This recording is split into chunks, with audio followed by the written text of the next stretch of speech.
The gavel struck, echoing like a gunshot through the silent courtroom. For a single breathless moment, no one moved. The words had been spoken, clear, final, irreversible, not guilty. And yet, even as Daniel Pierce stood there, a free man, something felt wrong, terribly wrong. The weight of Eleanor Graves' shattered testimony still hung in the air, her downfall swift and brutal. But in the flickering gaslight of the courtroom, as Arthur Gaines watched her crumble, a single thought cut through the victory like a blade to the throat. What if this was exactly what she wanted? Mr. Graves adjusted his wire-rimmed glasses, his expression unreadable, his fingers drumming lightly against the polished mahogany of his desk. Across from him sat the accused, a man whose fate teetered on the precipice of a single verdict. Nathan Cole, his face pale under the dim light, stared blankly at the wall, his fingers twitching in silent agony. Mr. Graves, a man of rigid precision and sharp intellect, leaned forward slightly. His voice, measured yet firm, broke the silence. "You must understand, Mr. Cole, that your situation is dire. Every piece of evidence ties you to the crime. If you wish to survive this, I need absolute honesty." Cole swallowed hard, his voice hoarse. "I hear you, Mr. Graves, but I still can't wrap my head around it. Murder? Me? And in such a brutal fashion?" Mr. Graves watched him carefully, his analytical mind dissecting every nuance of the man's demeanor. The case on paper seemed ironclad. Every sign pointed to guilt. And yet, something in Cole's desperate insistence gnawed at him. "You believe I did it, don't you?" Cole muttered, his eyes shadowed with dread. "I swear I didn't. It's like I've been ensnared in a web. No matter which way I turn, it tightens around me. But I didn't kill her, Mr. Graves. I swear it on my life." Graves had heard such proclamations before, empty pleas of innocence from guilty men. And yet, despite himself, a flicker of doubt surfaced. He exhaled slowly. "The evidence suggests otherwise, but I will fight for you provided you tell me everything. Now, how did you come to know Eleanor Marsh?" Cole hesitated, then spoke, his voice distant, as though recalling a half-forgotten dream. "It was on a cold October evening. She was struggling with her packages in the rain, nearly stepping onto the street just as a cab sped past. Instinct took over. I grabbed her arm and pulled her back just in time. She was shaken, her hands trembling as I handed her parcels back. She thanked me, saying something about how young men today lacked manners. I barely thought of it afterward, but later that very night,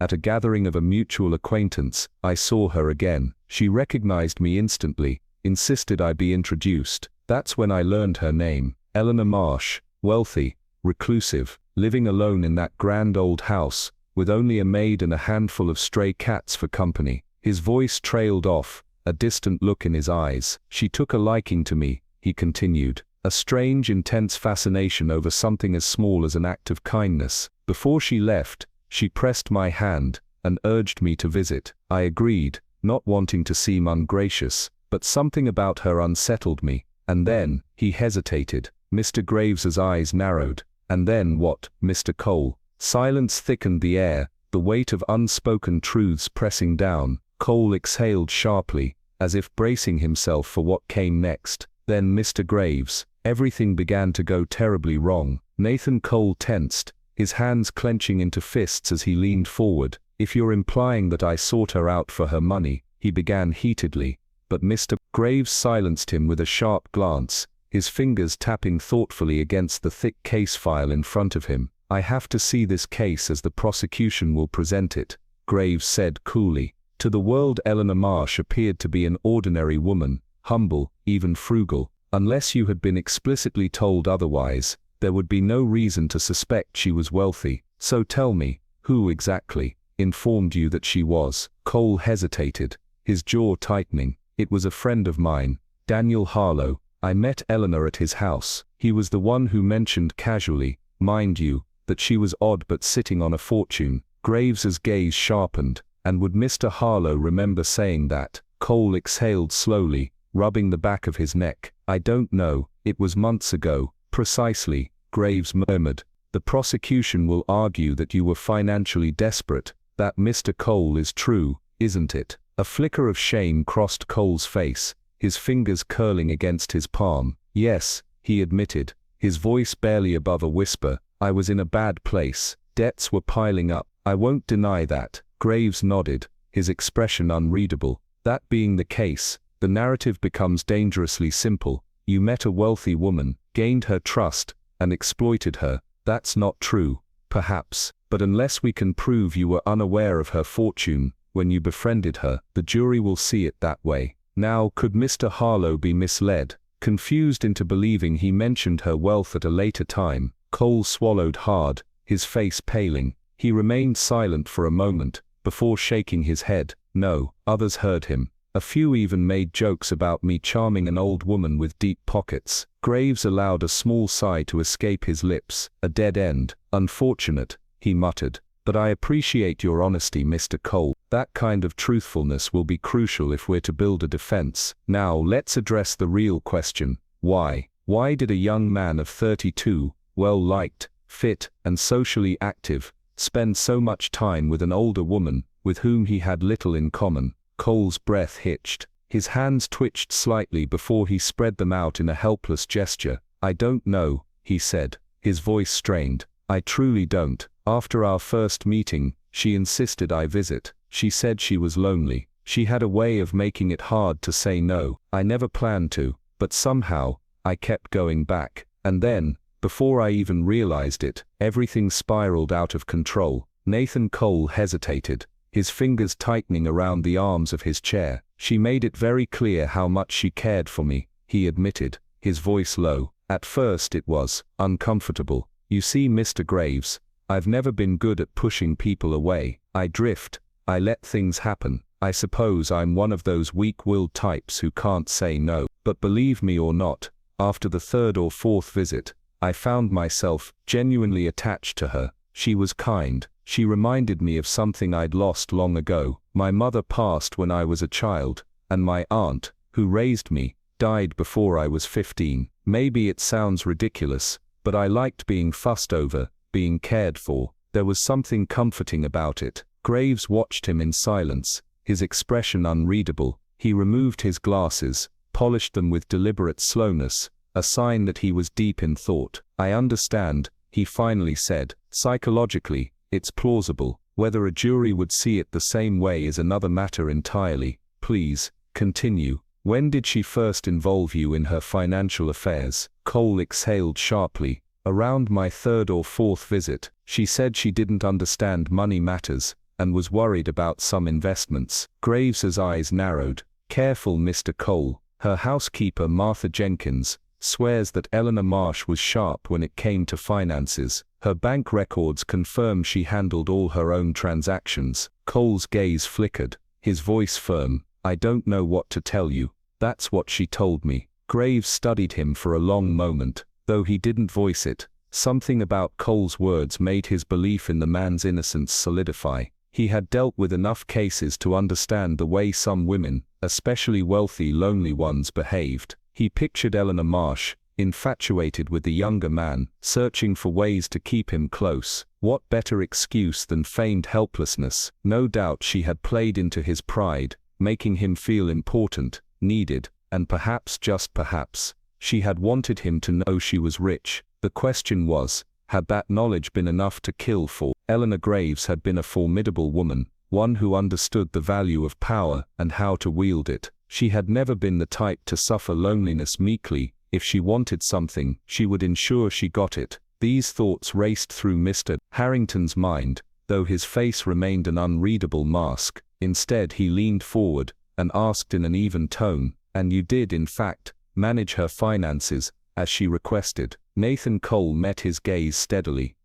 I did, Mr. Harrington tapped his fingers against the polished wood of his desk. Mr. Cole, I am about to ask you a question of the utmost gravity, and I require nothing less than the absolute truth. You were struggling financially. You had access to an elderly woman's wealth, one who, by her own admission, had little understanding of business matters. Did you at any time manipulate or misappropriate her assets for your own benefit? Did you engage in any transaction that cannot withstand scrutiny? Cole opened his mouth, but Harrington held up a hand. Wait, Before you answer, consider this carefully. We have two ways to approach this case. We can emphasize your honesty, painting you as a man who handled her affairs with integrity, arguing that you would have no need to resort to murder when you could have benefited financially through far simpler means. However, if there is even the slightest impropriety in your dealings, if the prosecution can uncover any evidence of deception,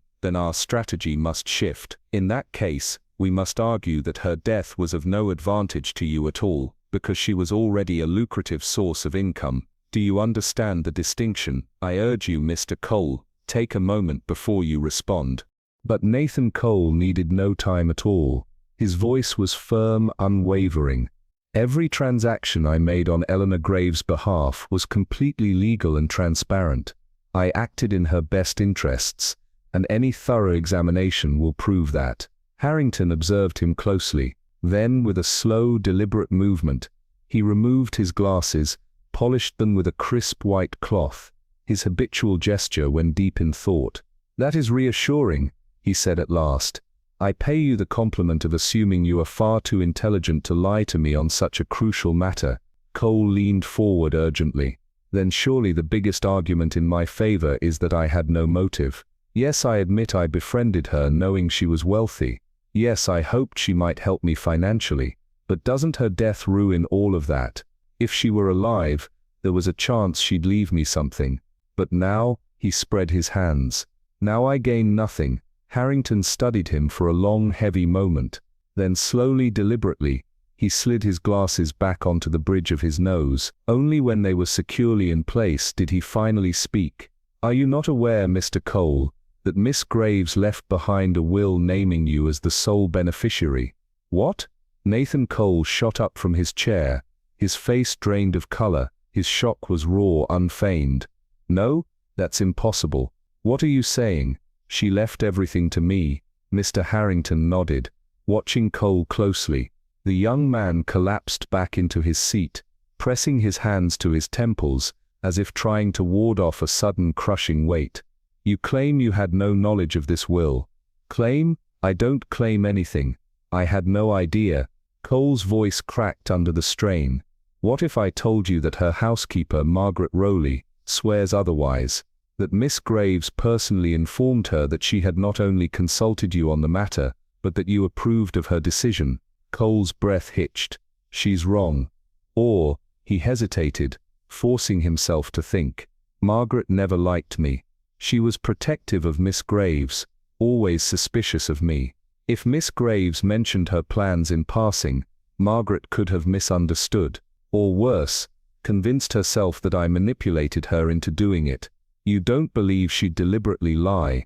Cole hesitated, his mind racing, then shaking his head firmly, he said, "No, not outright. But she wanted to believe I was a threat. She was waiting for an excuse to see me as the villain." Mr. Harrington steepled his fingers. "She is adamant in her accusations." A hollow laugh escaped Cole's lips. "Of course she is. It all fits too perfectly, doesn't it? They'll say I charmed my way into an old woman's favor, persuaded her to rewrite her will, and then on that fateful night, when the house was empty, He trailed off, his voice strangled by the weight of implication. He ran a shaking hand through his hair. "God, this is a nightmare." "You were mistaken about the house being empty," Harrington said quietly. "Margaret, as you may recall, was supposed to be out for the evening, and she was, but at approximately 9:30 p.m., she unexpectedly returned to retrieve a sewing pattern she had promised a friend. She let herself in through the back door, went upstairs, found what she needed, and left again." Cole exhaled sharply, relief creeping into his features. "Then she saw nothing." "She heard something," Harrington corrected. "As she passed by the sitting room, she distinctly made out the sound of voices, Miss Graves and a man's. She couldn't discern the words, but she is willing to swear, under oath, that there was a male voice in that room with her employer." Cole's face twisted in horror. At 9:30, his breath hitched, his hands gripped the arms of the chair. "At 9:30, Harrington repeated. Cole sprang to his feet, his pulse pounding in his ears. "But then I'm saved. Saved. Nathan Cole's voice was breathless, triumphant. Saved. Mr. Harrington's sharp gaze fixed on him. What do you mean, saved? Cole leaned forward eagerly. Because by 9:30 I was home. My wife can vouch for me. I left Miss Graves' house at exactly 8:55. I got home at around 9:20. Romaine was there. She saw me. She can prove I wasn't there when it happened. He exhaled shakily. Thank God, and bless Margaret Rowley's sleeve pattern. For a moment he looked almost giddy with relief, until he noticed that Mr. Harrington's expression hadn't changed. You seem quite certain of your alibi, the solicitor said quietly. But let me ask you something, Mr. Cole. If you weren't there, then who, in your opinion, murdered Miss Graves? Cole hesitated only briefly before replying. A burglar, of course. That's what the police originally thought. The window was forced open. She was struck with a crowbar. Some items were stolen. He shrugged, as if it were obvious. If it weren't for Margaret's misplaced suspicions, the case wouldn't have shifted focus at all. Harrington sighed. That theory will not hold. His voice was measured, but there was a steel edge beneath it. The items taken were trivial, clearly meant to mislead. The window marks, deliberately staged, and let's be rational. Miss Graves was heard speaking to someone at 9:30. Do you believe she was having a friendly conversation with an armed intruder? A shadow passed over Cole's face. No, he admitted, suddenly uneasy. No, he looked momentarily lost, but then, as if clinging to a lifeline, he straightened. But it doesn't matter, I have an alibi. Romaine will tell you I was home. Harrington inclined his head slightly. I fully intend to speak with Mrs. Cole. She was out of town when you were arrested, but I sent word to Scotland immediately. She returns tonight. Cole let out a breath of relief. Good, she'll confirm everything. Then, with something close to a nervous laugh, he added, lucky, isn't it? Harrington tilted his head. You and your wife, you're close. Of course, Cole said, frowning slightly. And she's devoted to you. Absolutely. She'd do anything for me. He said it with conviction. Harrington's lips pressed into a thin line. A devoted wife, an alibi resting solely on her word, the court by it. Was there anyone else who saw you return home? A servant? No maid? Anyone you passed on the way? A shopkeeper? A neighbor? Cole hesitated.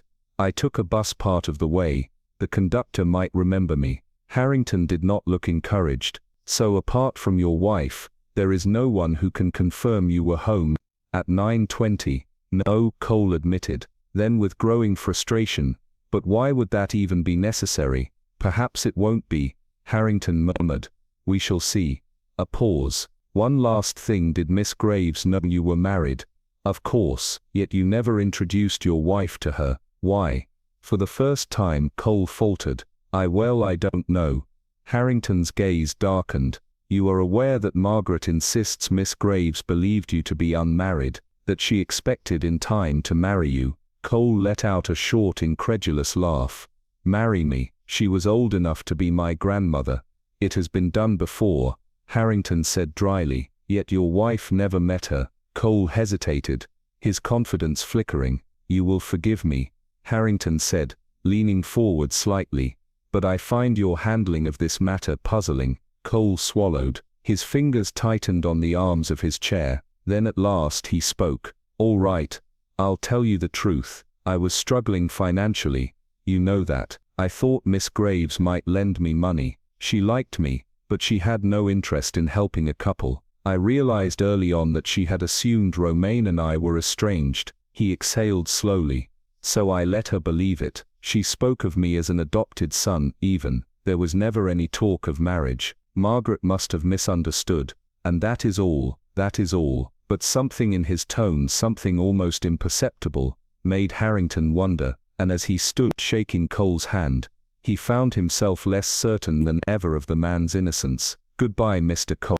Mr. Harrington's gaze lingered on the haggard young man before him. Then, as if compelled by something beyond logic, he spoke with an unusual candor. I believe in your innocence. Despite the overwhelming evidence against you, I intend to prove it, and clear your name. For a fleeting second, something like gratitude flickered in Cole's eyes. quickly replaced by confidence. He smiled, a hint of relief shaping his features. "You'll see the alibi will hold," he said lightly, but his cheerfulness seemed slightly forced, and once again, he failed to notice that Mr. Harrington did not share in his optimism. The solicitor exhaled slowly, his mind already turning over the obstacles ahead. "Much will depend on Margaret Rowley's testimony," he mused aloud. "She has taken a firm stand against you. She loathes you, that much is certain." Cole frowned. "That's ridiculous. She can't possibly hate me." Mr. Harrington said nothing, only shook his head slightly as he turned to leave, but inwardly he felt the weight of the case growing heavier. Something wasn't right, and now there was Romaine Cole. The Cole residence was a small weathered house near Paddington Green, nestled between buildings that bore the signs of quiet neglect. When Mr. Harrington knocked, the door creaked open just enough to reveal a large unkempt woman with an apron stained by the day's labor. A charwoman, clearly. "This is Cole?" he asked. "Has she returned?" "Got back about an hour ago, but I dunno if she'll see you." The woman eyed him warily, one hand still gripping the door as though contemplating shutting it in his face.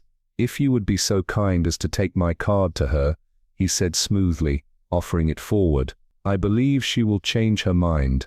The woman hesitated, then wiped her hands on her apron before plucking the card from his fingers. Without another word, she closed the door firmly, leaving him outside in the cold evening air. For a long moment, there was silence. Then the door opened again. The woman's demeanor had shifted slightly, her manner no longer entirely dismissive. "Come in." She led him through a dim hallway into a small sitting room. The air carried the faintest scent of something floral, but there was a coldness to the space, something that felt carefully curated, deliberately distant. Mr. Harrington had just turned his gaze to a framed sketch on the wall when he sensed movement behind him. He turned. A tall woman stood in the doorway, her presence so quiet, so deliberate, that he had not heard her enter. "Mr. Harrington," her voice was low, steady, "you are my husband's solicitor, I presume." Her tone was cool, detached, and it was only when she spoke that he truly noticed she was not English. The slight inflection, the controlled precision of her words, it hinted at something foreign, something unfamiliar. "Yes, Mrs. Cole, you have come from him." "I have." She inclined her head slightly, then gestured toward a chair. "Please sit." Mr. Harrington did as she asked, studying her carefully now. The high cheekbones, the striking contrast of her blue-black hair against pale skin, the way her fingers, long, elegant, moved with the faintest trace of restlessness. She was composed, unnervingly so. There was something about her, something he could not quite grasp. From the very first moment, he felt it. A sense of something hidden beneath the surface. "Now, my dear Mrs. Cole," he began, leaning forward slightly. "You must not distress yourself." He stopped, because there was no distress, no trembling lips, no flicker of uncertainty in her eyes. She was utterly still, utterly poised. She smiled, just barely. "Please, Mr. Harrington, do not spare me." A pause. Then in a voice just a shade quieter, a fraction heavier, she repeated, "I want to know the worst." Something about the way she said it sent a faint ripple of unease through him. He began recounting his conversation with Nathan Cole, watching her carefully as he spoke. She listened without interruption, only nodding occasionally, absorbing every word with quiet intent. When he finished, she sat in silence for a moment. Then almost idly, she said, "So, he wants me to say he came home at 9:20. Harrington's gaze sharpened. "He did come home at that time, did he not?" A pause. "That is not the question," she said coolly. "The question is, will my saying so save him? Will they believe me?" The room seemed to grow colder. Mr. Harrington studied her, his unease growing. There was something here, something he had not yet uncovered. And for the first time, he wondered if Nathan Cole was not the only one hiding something. Mr. Harrington was momentarily taken aback. She had sliced through the pretense, and arrived at the heart of the matter with unnerving precision. "That is what I want to know," she murmured, leaning forward ever so slightly. "Will it be enough? Is there anyone else who can support my testimony?" There was something in her tone, a suppressed eagerness that sent a ripple of unease through him. He hesitated before answering, measuring his words carefully. "As of now, there is no one else," he admitted reluctantly. "I see," Romaine Cole whispered. She sat motionless, her stillness almost unnatural, the only movement being a faint quirk of her lips, an unreadable fleeting smile. The silence stretched, weighted and impenetrable. Something in the air shifted, something intangible yet deeply unsettling. Mr. Harrington felt it in his bones, a tightening in his chest, an instinctive warning. "Mrs. Cole," he began cautiously, trying to ease the growing tension, "I can only imagine what you must be feeling." "Can you?" She interrupted smoothly, her eyes dark and unfathomable. "I wonder, in such circumstances." "In such circumstances," she echoed, her voice soft but edged with steel. "I intend to play my game, alone." His breath caught for a second. He stared at her, reading something in her that he could not quite define, but it sent a chill through him. "My dear Mrs. Cole," he said with concern, his words measured, "I understand you are distressed, but you must not make rash decisions. You are devoted to your husband." A shift in her posture, a barely perceptible change in the atmosphere, and then her voice, sharp clipped, carrying an edge like a blade. "I beg your pardon." The coldness in those 3 words made him falter. He swallowed and tried again, but the confidence in his voice had dimmed. "Being so devoted to your husband," she tilted her head slightly, that same ghostly smile tracing her lips. "He told you that," she whispered. "Ah, yes, I see that he did." A breath, deep and deliberate. And then with sudden intensity, "How foolish men are. Foolish, foolish, foolish."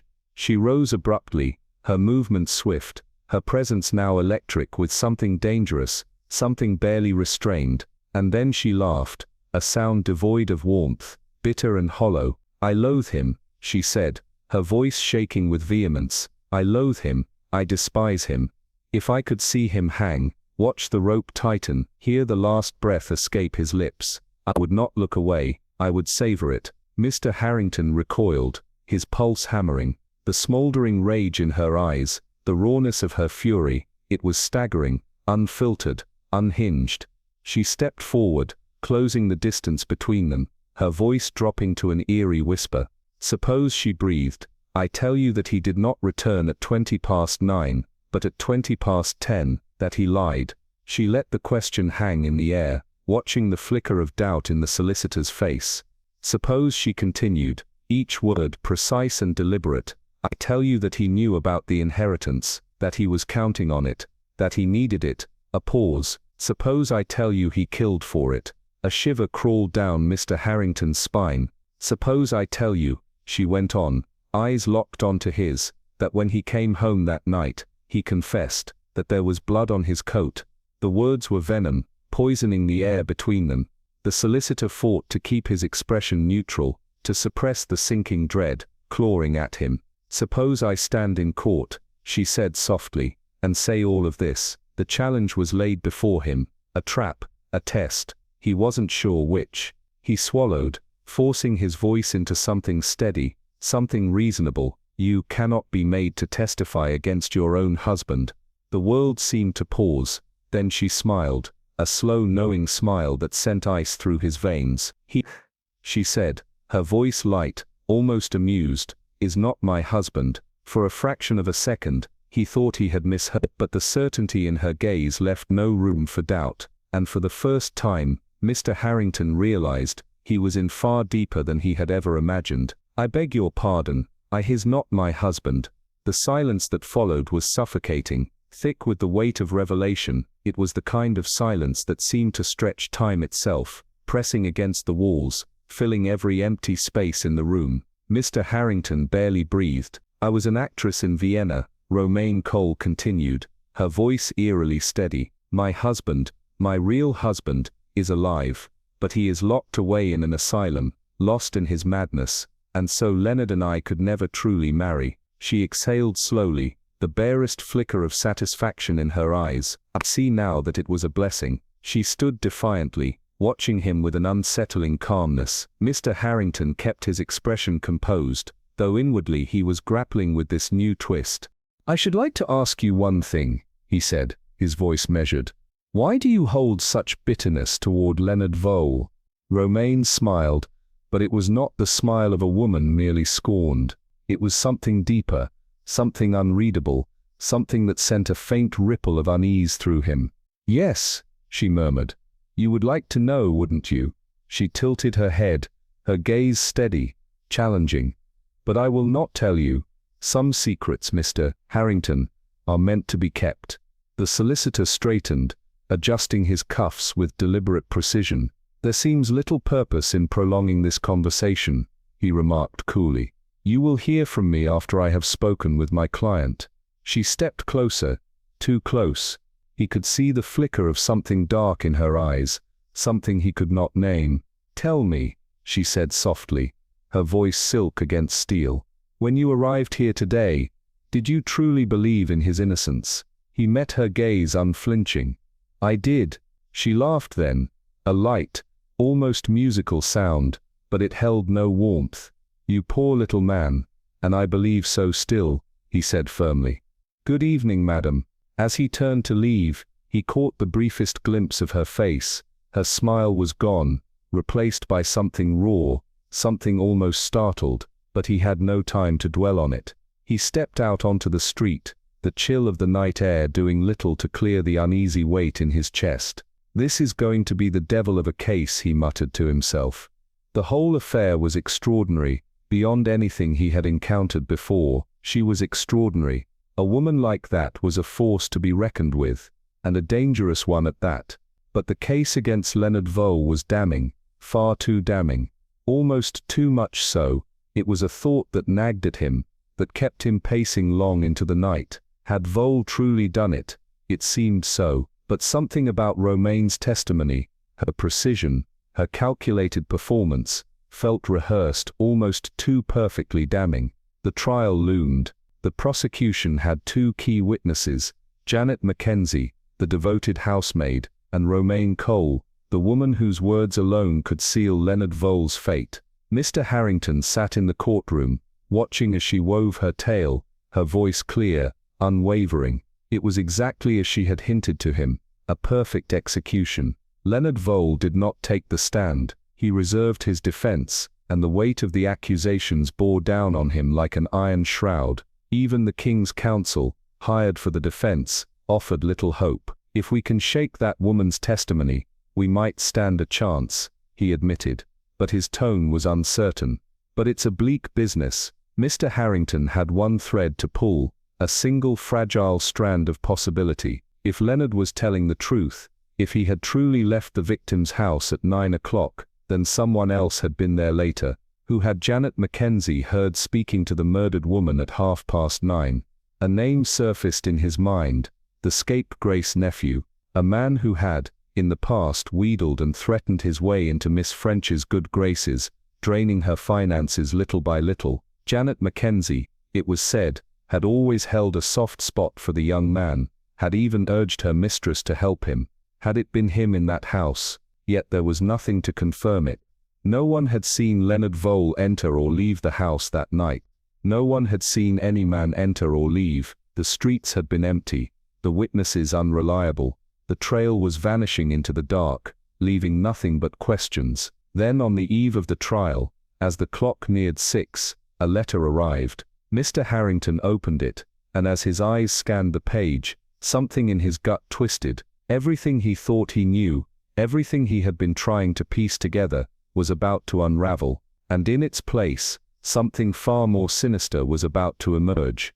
The letter was crude, an illiterate scrawl on cheap grimy paper, enclosed in a tattered envelope with a stamp clumsily stuck at an angle. The ink had bled in places, and the edges were smudged with what looked like oil or sweat. Mr. Harrington turned it over in his fingers before unfolding it, his keen eyes narrowing as he read the jagged script. "Dear Sir, you're the lawyer fella, what's sticking up for that young chap. If you want to see that foreign-painted devil for what she really is, and expose her lies, come to 60 Willow Alley, Dockside, tonight. Bring 200 quid.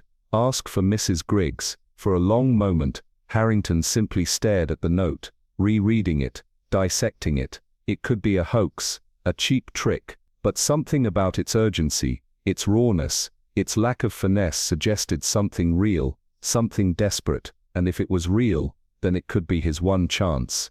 Because right now, the case was as good as lost. Romaine Cole's testimony had shredded every thread of Leonard Vole's defense. The prosecution's case was solid, so solid, it almost felt too perfect, suspiciously perfect. They had planned to discredit her on moral grounds, questioning the reliability of a woman with a checkered past, but even that strategy was feeble. If this letter held even the faintest sliver of truth, he had to chase it.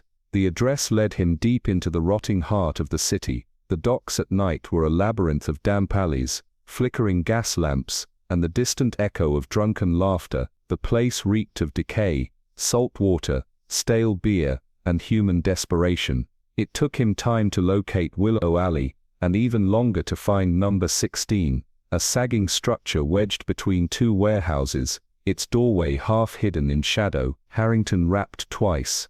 Silence. He was about to knock again when he heard the slow, deliberate shuffle of feet. The door creaked open just a fraction, and an eye, small, glinting, predatory, peered through the crack. "So it's you then," a voice rasped. "You alone?" Harrington kept his tone firm. "I came as requested." The door opened wider, revealing a hunched figure draped in tattered shawls, her gnarled fingers twitching at the edges of the fabric. "Come in. Quick now. No tricks." He stepped inside. The air was thick with the stench of unwashed bodies and cheap gin. A single flickering oil lamp cast grotesque shadows against the peeling walls. In the dim glow, Harrington saw her properly, a woman past her prime, but not as old as her bent frame suggested. Her face was mostly hidden, wrapped in layers of cloth, but her eyes burned with a sharp, dangerous cunning. "You Mrs. Griggs?" he asked. She let out a rattling chuckle. "That's what they call me, but never mind that. We got business, don't we?" Her fingers flexed. "You got my money. You have information," he countered. She leaned closer, her breath rank, her voice dropping to a whisper. "A letter." Harrington stilled. "A letter," she repeated, eyes gleaming. "From her, the fine lady herself. I know things, sir, things they'd rather stay buried." He studied her. "How did you come by this letter?" Her lips curled in a grin. "That's my business. Yours is payin' me for it. How do I know it's real?" Her gaze turned sly. "You don't. But you ain't got much choice, do you?" Harrington pulled out his wallet, deliberately slow. "I'll give you £20. No more." Her face twisted with rage. "You're joking. You said 20, he interrupted coolly, lifting the notes. "And that's final." She ceased, her fingers curling into claws, but the sight of the money won. With a snarl, she hobbled to a mattress in the corner, clawing at the stuffing. From within she yanked out a bundle of papers, bound with frayed string. She thrust them at him. "There," she spat. "It's the top one you want." Harrington untied them, his fingers swift but precise. He read the first letter, his expression unreadable, then the second, then the third. Love letters, written by Romaine Cole, but not to Leonard Vole. The topmost letter bore the date of Vole's arrest. Harrington's pulse quickened. Oh, this was it. The chink in the armor. The woman watched him, licking her lips. "It'll ruin her." "Ah, won't it?" she wheezed. "That lying snake. She'll burn for this, won't she?" Harrington pocketed the letters. Where was she the night of the murder? The woman sneered. "Not where she said she was. You checked the Starlight Theater, 10:15. She was there, all dolled up, sittin' with a man who wasn't your client." A cold certainty settled in Harrington's gut.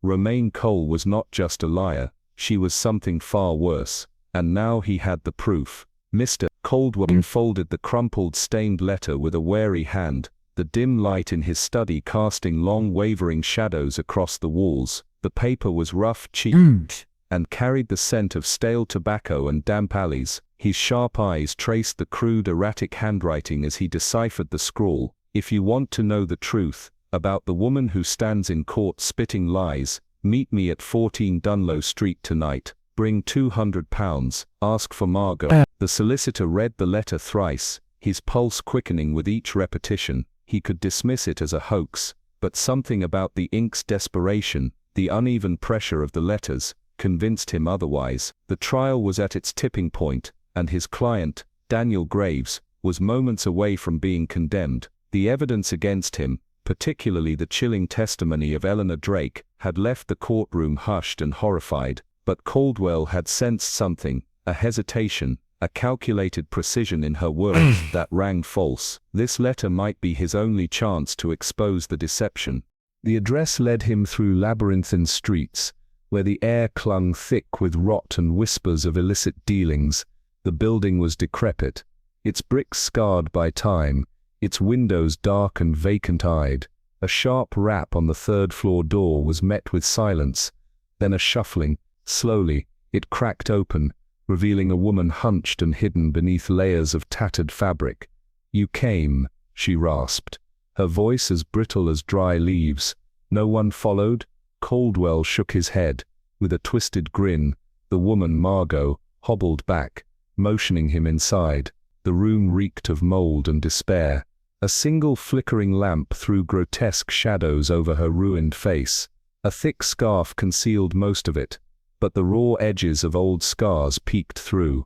"You're wondering what I want," she said, voice lilting with amusement. "You're wondering if I'm worth your time." Caldwell's patience was thin. "You claim to have evidence that can clear my client." She chuckled, a dry, hollow sound. "Oh, I have more than that. I have proof that Eleanor Drake has been weaving lies like a spider spins its web." Her gnarled fingers fumbled under her mattress, producing a bundle of aged letters. "This one," she said, tapping the topmost envelope, "will burn her pretty facade to ash." Caldwell took it, unfolded it, and read. His breath stilled. The letter was unmistakably Eleanor's, its ink stained with passion, its words dripping with betrayal, but the name she addressed with longing was not Daniel Graves. It belonged to another man, and the date it was written on the very night she claimed to have seen Daniel return, bloodied and guilty. Margot leaned in, her ruined face gleaming with twisted triumph. "She was never home that night," she whispered. "She was with him. And she's pinned the crime on your client to protect her secret." Caldwell's fingers tightened around the letter. His mind raced. If this was real, it wouldn't just dismantle Eleanor's testimony, it would unravel everything. But one question clawed at him. Why was this woman so eager to destroy Eleanor? Almost as if she had read his thoughts, Margot peeled back her scarf, revealing the grotesque remnants of her face. "She took him from me," she hissed. "I loved him, but she was young, beautiful, and wicked. When I confronted them, he threw acid at me." She laughed. "And now, finally, I have her." Her breath rattled with rage. "She'll pay, won't she? Tell me she'll suffer."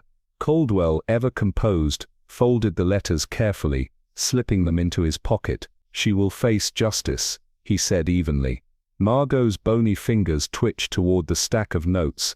Caldwell withdrew from his coat. 200, she demanded. 20, he countered, cold and firm. She screeched, cursed, pleaded. But when he laid out the crisp bills, she snatched them, clutching them like a lifeline. Without another word, Caldwell turned and left. As he reached the street, he exhaled deeply. The night air was thick with the weight of deception, but now he had the key to the truth. By morning the courtroom would tremble, Eleanor Drake's perfect mask would shatter, and Daniel Graves might just walk free. The verdict rang through the packed courtroom like a thunderclap. Not guilty. A collective murmur rippled through the spectators, as Daniel Pierce stood motionless in the dock, his expression unreadable. The young man, who had spent months shackled by the accusation of murder, was free. A shadow of disbelief flickered in his eyes before he turned, composed, as though he had always known this moment would come. Across the room Eleanor Graves sat frozen, her breath coming in sharp, uneven bursts. The woman who had nearly sent him to the gallows had been exposed, her intricate web of lies unraveled in a matter of minutes. Arthur Gaines, the defense solicitor, rose swiftly from his seat, tucking his watch into his vest pocket. He needed to speak with his client immediately. Yet even as he moved, his mind remained fixated on the woman who had stood in that witness box only hours ago, weaving what had seemed an unshakable testimony. She had been masterful, confident, her every word laced with quiet conviction, and yet, it had all been an act, an elaborate, dangerous act. The letter had undone her, a single slip of paper, scrawled with words of bitter vengeance, had shattered the case against Daniel. The handwriting had matched hers precisely. The experts had barely needed to confirm it before Eleanor had collapsed under its weight, her body trembling as she gasped out her confession. She had lied. Every damning accusation, every false detail, had been a carefully crafted performance, meant not for justice, but for destruction.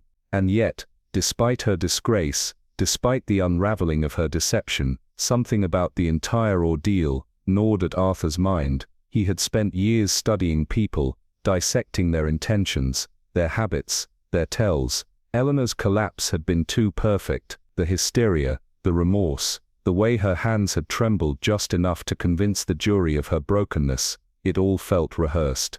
Then, like a bolt of lightning, a detail struck him: the woman in the alley, the informant who had handed him the letter. The way her fingers had twitched, clenching and unclenching, a nervous tick so subtle it had barely registered in his mind at the time, but now, standing in the middle of the courtroom, he could see it with startling clarity.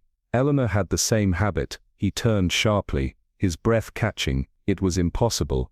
The woman who had given him the letter had been veiled in shadows, her voice rough, her presence fleeting, but now, in the aftermath of the trial, the connection was glaring. Had Eleanor planted the letter herself? Had she orchestrated not only the accusation, but also her own downfall? The thought was absurd, yet the more he considered it, the more it made sense.